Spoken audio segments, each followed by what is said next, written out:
The Mountain Meadows massacre was a series of attacks on the Fancher emigrant wagon train at Mountain Meadows in southern Utah. The attacks began on September 7 and culminated on September 11, 1857, resulting in the mass slaughter of the emigrant party by members of the Utah Territorial Militia from the Iron County District, together with some Paiute Native Americans. The militia, officially called the Nauvoo Legion, was composed of southern Utah's Mormon settlers, intending to leave no witnesses and thus prevent reprisals. The perpetrators killed all the adults and older children, about 120 men, women, and children in total. 17 children, all younger than 7, were spared. The wagon train, mostly families from Arkansas, was bound for California on a route that passed through the Utah Territory, during a conflict later known as the Utah War. After arriving in Salt Lake City, the Fancher party made their way south, eventually stopping to rest at Mountain Meadows. While the emigrants were camped at the meadow, nearby militia leaders, including Isaac C. Haight and John.The. Lee, joined forces to organize an attack on the wagon train, intending to give the appearance of Native American aggression. The militia's plan was to arm some southern Paiute Native Americans and persuade them to join with a larger party of their own militiamen, disguised as Native Americans, in an attack. During the militia's first assault on the wagon train, the emigrants fought back, and a 5-day siege ensued. Eventually, fear spread among the militia's leaders that some emigrants had caught sight of white men and had likely discovered the identity of their attackers. As a result, militia commander William H.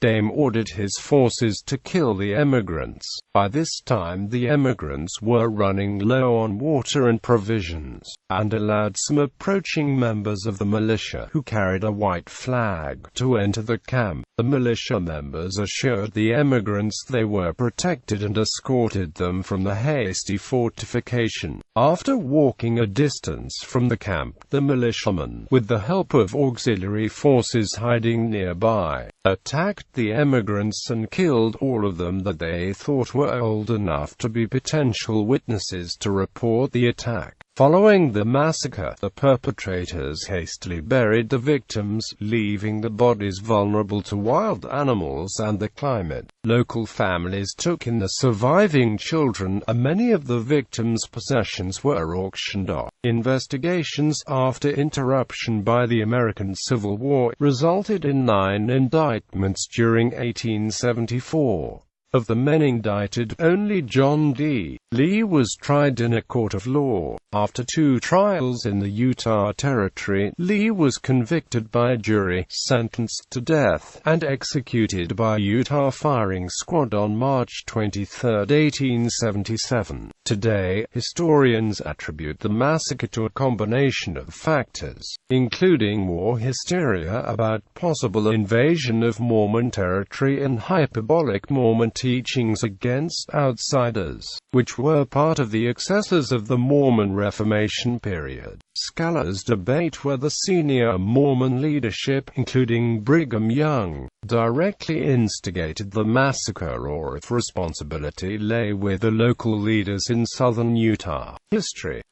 Fancher party. In early 1857, the several groups of emigrants from the northwestern Arkansas region started the trek to California, when they later joined all together to form a group known as the Fancher party. The groups were mostly from Marion, Crawford, Carroll, and Johnson counties in Arkansas, and had assembled into a wagon train at Bella's Stand, south of Harrison, to emigrate to Southern California. This group was initially referred to as both the Baker train and the Perkins train, but after being joined by other Arkansas trains and making its way west, was soon called the Fancher train. It was named for Colonel Alexander Fancher, who, having already made the journey to California twice before, had become its main leader. By contemporary standards, the Fancher party was prosperous, carefully organized, and well equipped for the journey. They were joined along the way by families and individuals from other states, including Missouri. This group was relatively wealthy and planned to restock its supplies in Salt Lake City, as did most wagon trains at the time. The party reached Salt Lake City with about 120 members. Interactions with Mormon settlers at the time of the Fanchers' arrival. The Utah Territory was organized as a theocratic democracy under the lead of Brigham Young, who had established colonies along the California Trail and Old Spanish Trail. President James Buchanan had recently issued an order to send troops to Utah. Rumors spread in the territory about the motives for the federal troop movement. Young issued various orders, urging the local population to prepare for the arrival of the troops. Eventually Young issued a declaration of martial law. The Fancher party were refused stocks in Salt Lake City and chose to leave there and take the Old Spanish Trail, which passed through southern Utah. In August 1857, the Mormon apostle George A. Smith of Parowan traveled throughout southern Utah, instructing the settlers to stockpile grain. While on his return trip to Salt Lake City, Smith camped near the Fancher party on August 25 at Corn Creek, 70 miles north of Parowan. They had traveled the 165 miles south from Salt Lake City, and Jacob Hamblin suggested that the wagon train continue on the trail and rest their cattle at Mountain Meadows, which had good pasture and was adjacent to his homestead. While many witnesses said that the Fanchers were in general a peaceful party whose members behaved well along the trail, rumors spread about aggressive and threatening behavior and other misdeeds. Brevet Major James Henry Carleton led the first federal investigation of the murders, published in 1859.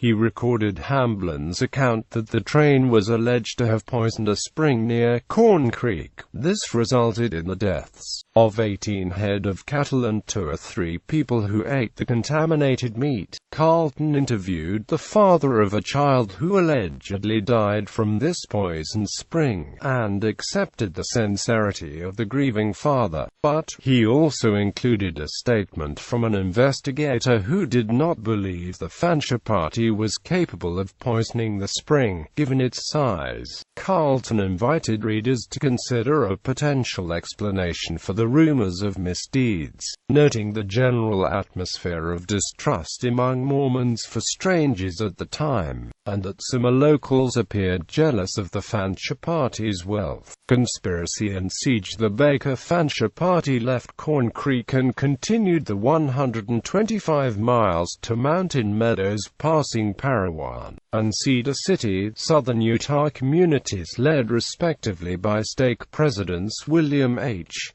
Dame and Isaac C. Haight. Haight and Dame were, in addition, the senior regional military leaders of the Mormon militia. As the Fancher party approached, several meetings were held in Cedar City and nearby Parowan by the local Latter-day-Saint leaders pondering how to implement Young's declaration of martial law. In the afternoon of Sunday, September 6, Haight held his weekly stake high council meeting after church services, and brought up the issue of what to do with the emigrants. The plan for a Native American massacre was discussed, but not all the council members agreed it was the right approach. The council resolved to take no action until Haight sent a rider, James Haslam, out the next day to carry an express to Salt Lake City for Brigham Young's advice, as Utah did not yet have a telegraph system. Following the council, Isaac C. Haight decided to send a messenger south to John D. Lee. What Haight told Lee remains a mystery, but considering the timing, it may have had something to do with council's decision to wait for advice from Brigham Young. The somewhat dispirited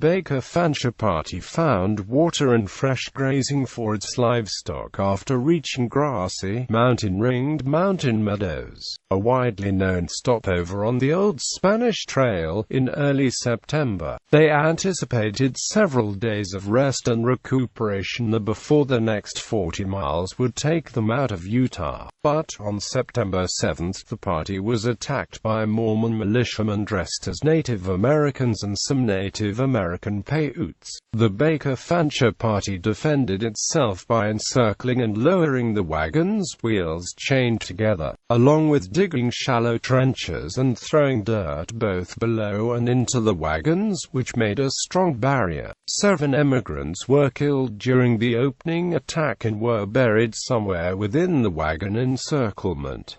16 more were wounded. The attack continued for 5 days, during which the besieged families had little or no access to fresh water or game food, and their ammunition was depleted. Meanwhile, organization among the local Mormon leadership reportedly broke down. Eventually, fear spread among the militia's leaders that some emigrants had caught sight of white men, and had probably discovered who their attackers really were. This resulted in an order to kill all the emigrants, with the exception of small children. Killings and aftermath of the massacre on Friday, September 11, 1857. 2 militiamen approached the Fancher party wagons with a white flag and were soon followed by Indian agent and militia officer John.The.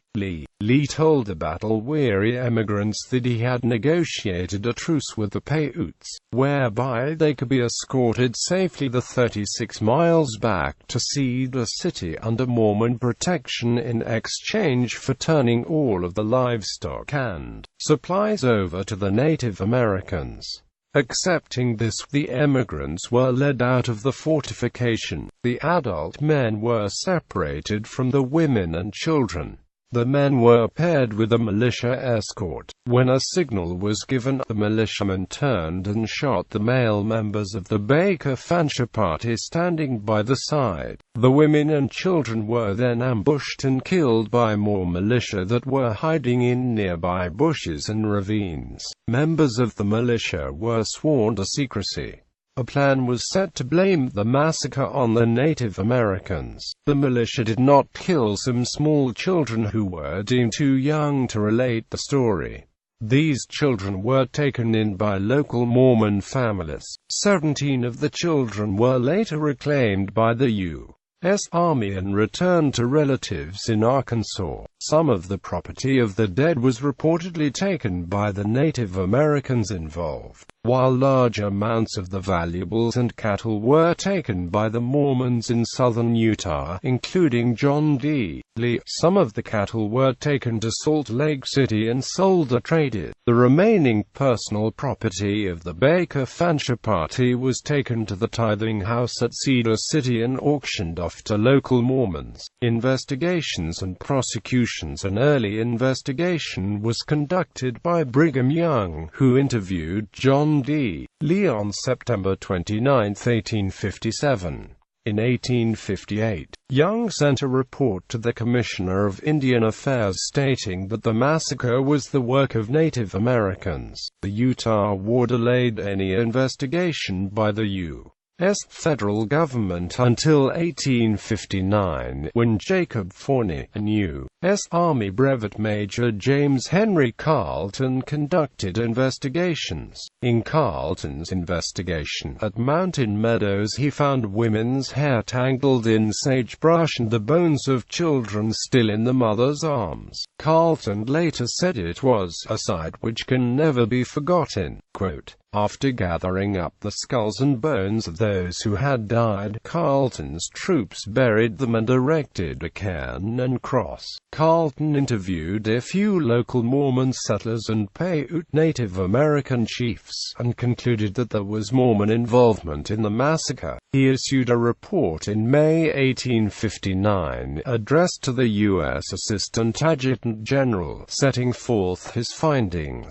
Jacob Forney, Superintendent of Indian Affairs for Utah, also conducted an investigation that included visiting the region in the summer of 1859 1949 and retrieved many of the surviving children of massacre, victims who had been housed with Mormon families, and gathered them in preparation of transporting them to the relatives in Arkansas. Forney concluded that the Paiutes did not act alone and the massacre would not have occurred without the white settlers, while Carleton's report to the U.S. Congress called the mass killings a heinous crime, blaming both local and senior church leaders for the massacre. A federal judge brought into the territory after the Utah War, Judge John Cradlebore, in March 1859 convened a grand jury in Provo concerning the massacre, but the jury declined any indictments. Nevertheless, Cradlebore conducted a tour of the Mountain Meadows area with a military escort. Cradlebore attempted to arrest John D. Lee, Isaac Haight, and John Higbee, but these men fled before they could be found. Cradlebore publicly charged Brigham Young as an instigator to the massacre and therefore an accessory before the fact, possibly as a protective measure against the mistrusted federal court system. Mormon Territorial Probate Court Judge Elias Smith arrested Young under a territorial warrant, perhaps hoping to divert any trial of Young into a friendly Mormon territorial court. When no federal charges ensued, Young was apparently released. Further investigations, cut short by the American Civil War in 1861, again proceeded in 1871 when prosecutors obtained the affidavit of militia member Philip Clingan-Smith. Clingan-Smith had been a bishop and blacksmith from Cedar City by the 1870s, however, he had left the church and moved to Nevada. During the 1870s, Lee, Dame Philip Clingan-Smith and two others were indicted and arrested while warrants were obtained to pursue the arrests of four others who had gone into hiding. Clingan-Smith escaped prosecution by agreeing to testify. Brigham Young removed some participants including Haight and Lee from the LDS Church in 1870.